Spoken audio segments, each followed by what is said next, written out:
Good to be with you. I'm Tony DeCopel. The breaking news right now.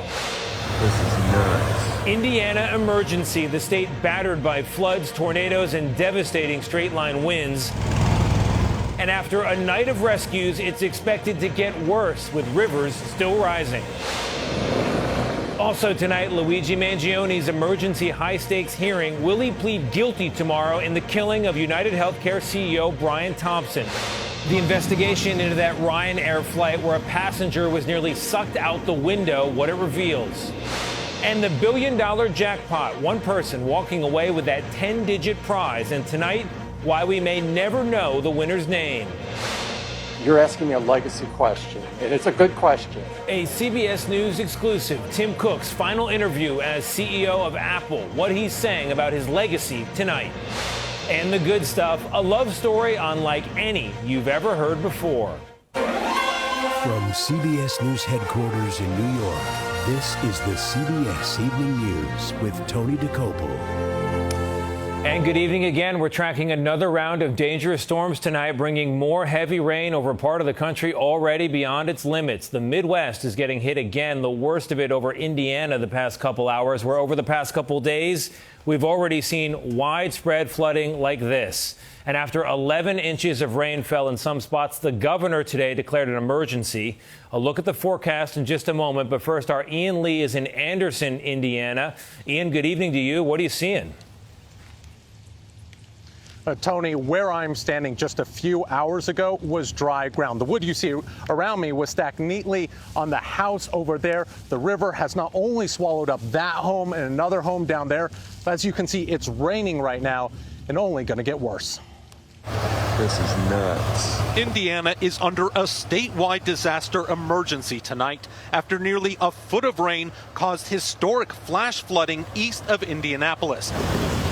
Dozens of people across the region needed to be rescued, including these dramatic images showing nighttime rescues in Connorsville. The floodwaters nearly covering entire homes. And I mean everything is gone. There's no salvaging any of it.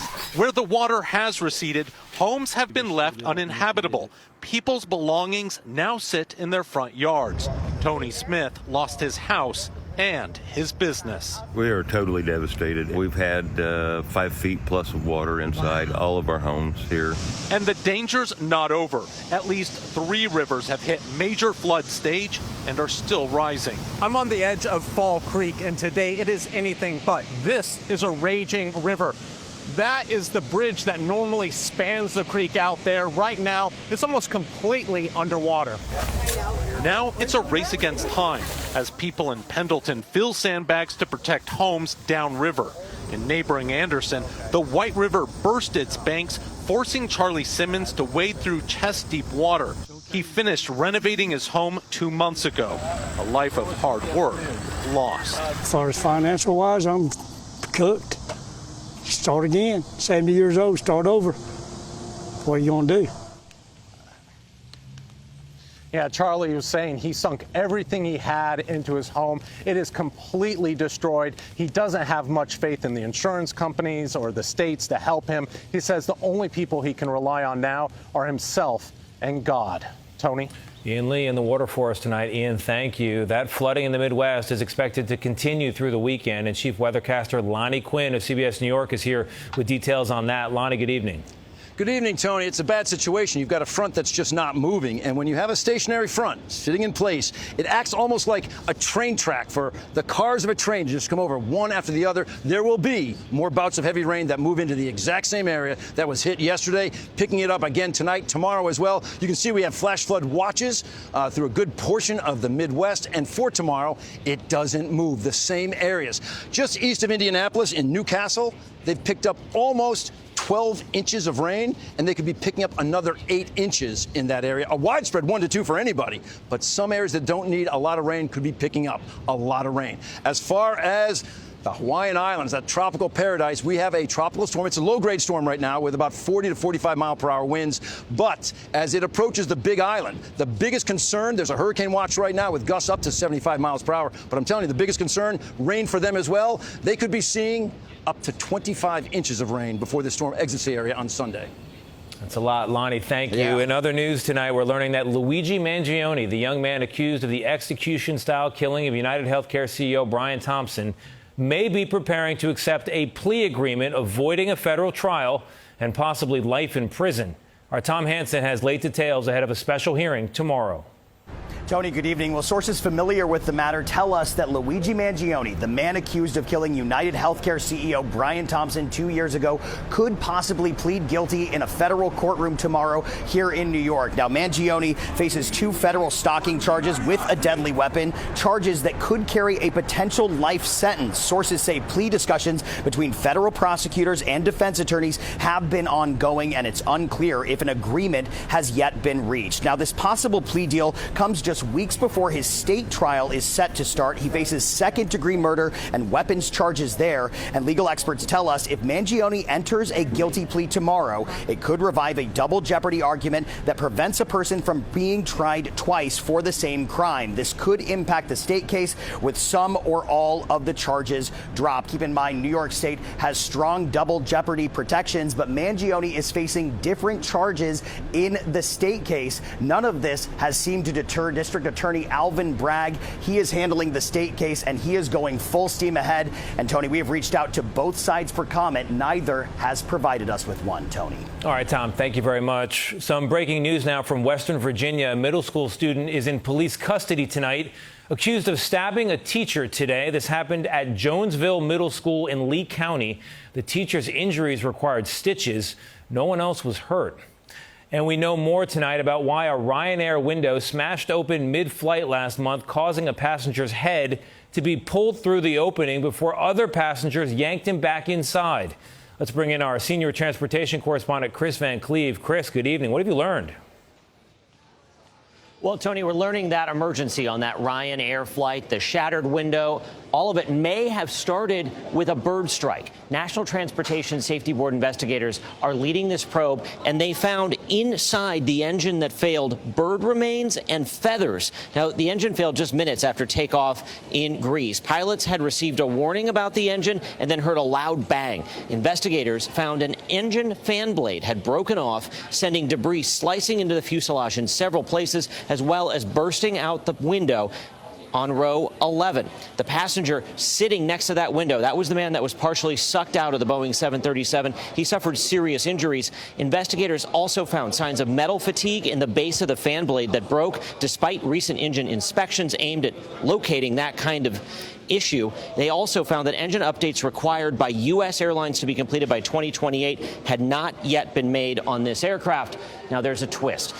That same plane, that same engine, had been tied to at least 4 other bird strikes in the last 12 months. Investigators have now sent those remains to the Smithsonian in Washington to try to figure out how old they are. Tony? All right, Chris, thank you. We turn now to Massachusetts, a courtroom there where we saw a very different side of Lindsay Clancy, the mother on trial for killing her children during what her lawyers say was a struggle with postpartum psychosis. Just yesterday, Clancy broke down in tears hearing details about their deaths. Today, far more composed as the jury heard about her internet searches and private text messages. CBS's Chanel Call with the update. A Massachusetts State Police investigator testified today that Lindsay Clancy searched this question on her cell phone. Can you treat a sociopath? Just 4 days before she killed her 3 young children. Clancy held her face in her hands as diary-style entries she'd written on her phone were read aloud. I'm sad and depressed because I am not able to parent my 3rd child like my 1st. The entries detailed her struggle with sleeping, her mental health, and her hesitations about the treatment she was receiving. I'm on the fence about starting a new med or not. I want to feel happy, but it would be nice to feel authentically happy and not fake. Jurors also saw text messages between Lindsay and Patrick Clancy on the day of the tragedy. They were casual and affectionate. Patrick to Lindsay, you're a good mama. During cross-examination, Lindsay's defense attorney, Kevin Reddington, questioned just how thorough the forensic analysis was. Did you come across a search on Safari, how to slit your throat to die? I don't recall. Did you come across a search, can you turn airbags off on Kia Sorento? I don't recall. Did you know that she had a Kia Sorento? I did not. Reddington also pointed out to the jurors Clancy's additional search words, such as schizophrenia, hallucinations, and intrusive, in January 2023, the same month she killed her children. And court will not be in session tomorrow. Testimony resumes on Monday. The judge telling jurors today to get some rest over the weekend and encourage them to keep an open mind. Tony? Chanel, thank you. To Washington, D.C. now, where President Trump's name might once again be on the John F. Kennedy Center for the Performing Arts. It came down this summer after a federal judge said only Congress could order a name change. But the president's allies have apparently come up with a new plan. Our Ed O'Keefe joins us now from the White House. Ed, all right, good evening. What's the idea this time around? Well, Tony, the board, mostly appointed by President Trump, voted today to add an inscription to the front of the building, saying it was, quote, restored and renovated by President Donald J. Trump. This appears to be their attempt to work around a federal judge's order in May to take Trump's name off the building because Congress didn't authorize adding it. The front of the building has been shrouded by a tarp ever since. The board today also approved a $250 million two-year plan to close and renovate the National Performing Arts Center. It's set for major structural, plumbing, and technological upgrades that sources say are indeed necessary because the center hasn't made major upgrades in almost 40 years. Part of the complex would remain open during the work as a living memorial to the late President Kennedy. We're told by sources the president spent more than 2 hours listening in to the virtual board meeting today and signaled his support for the plans. But Ohio Democratic Congresswoman Joyce Beatty, who by law is one of those that sits on the board, says she'll keep fighting in court to block these plans. Tony? We'll see what happens. Ed, thanks. Somewhere in the waters around the Middle East tonight, the USS Abraham Lincoln aircraft carrier is spending yet another night at sea, part of a record-breaking 200-plus days without a port call, and there are concerns tonight about the mental health of the U.S. sailors on board. Here's senior national security correspondent Charlie D'Agata. CBS News has learned a sailor went overboard off the Abraham Lincoln carrier earlier this month, but was quickly rescued. Sources say the incident is under investigation, but it comes amid reports of multiple other attempts to go overboard and family members fearing the long deployment is worsening mental health issues. The Lincoln, with its 5,000 sailors and Marines on board, has been at sea for 9 months and counting. A normal deployment is roughly 6 months, not only at sea, but at war. U.S. officials say combat aircraft have flown more than 10,000 sorties in the past 8 months, all while defending against Iranian missiles and drones. It's Jefferson Kelly's son Jackson's first ever deployment, and he's worried. They should not be deployed this long. These are old ships. It's not like they're even state of the art. They take a lot of maintenance, a lot of work. It's around the clock. Senate Democrats are demanding answers from the Pentagon. In a letter to Defense Secretary Pete Hegseth, Senator Richard Blumenthal cited widespread reports of shortages of basic supplies, water contamination, plumbing issues, and deteriorating mental health. When we visited the Lincoln in 2019 outside the Strait of Hormuz amid rising tensions with Iran, we saw an intense operational tempo, and there wasn't even a war. So Defense Secretary Pete Hegseth said the poor conditions aboard the Abraham Lincoln are completely misrepresented. Now, we don't know how long the Abraham Lincoln is going to be deployed. We understand the George Washington carrier is headed there from the Pacific. Officials insist this was part of a scheduled deployment. Tony? Charlie, thank you very much. And when we come back, rethinking technology in the classroom, what some schools are doing to limit screen time. More technology in schools was once thought to mean more learning, but not anymore. Amid a wider backlash against screen time, a growing number of states have moved to limit or at least reevaluate their reliance on in-school technology. Our Nicole Valdez has more now on what it means for your kids. Do you need some, lunchbox containers? As Mary Claire Caesar starts 7th grade, her mom, Darcy, wants her to have everything she needs. Socks, notebooks. That doesn't include devices like a cell phone, tablet, or a computer. They use it a lot. And I'm not saying all of it's negative. It could be really great, but it has changed. And so to the point where my 12-year-old, I'm like, we don't need a phone right now. We don't need it in 5th, 6th grade. So you're not against your kids using technology? Oh, for sure, no. I'm not against it, but I do think the regulating piece is the key word. On the top of page 7. This year, educators in Williamson County, Tennessee are scaling back on how much they rely on screens as more and more studies point to the negative impact too much screen time can have on kids. At least 6 states passed laws this year asking schools to reevaluate or limit their reliance on technology in education. I'm going to give everyone some time to write it down. A shift 5th grade science teacher Kylie Merrill welcomes. Technology is simply a tool. It is not our only course of learning. And it's really important to be, as an educator, to be selective on what it is that you're using in your classroom. You'll see like the number of logins. In this district, families can now access real-time data showing when and how kids are using school-issued devices to learn. If students are on a Chromebook, they should be interacting, they should be creating. We only want to use technology when it truly enhances the student learning outcome. Now, it is early, but parents here are calling that data a game changer. And it's a shift we're also seeing in Los Angeles, the second largest school district in the country. Officials there are now proposing a cell phone ban for students up to the 8th grade. Tony? All right, Nicole, thank you. Just ahead, a CBS News exclusive, our conversation with Tim Cook in his final interview as Apple's CEO, what he told us about legacy.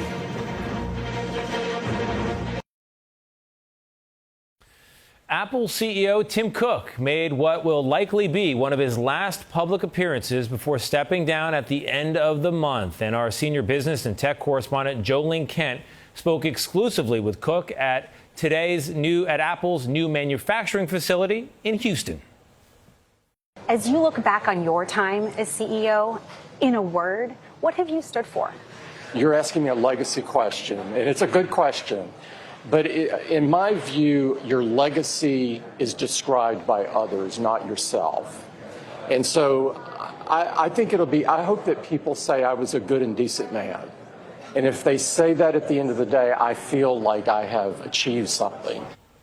Cook wraps up his 15-year run as Apple's CEO on August 31st. Up next, the good stuff, a couple's incredible love story and the way they met.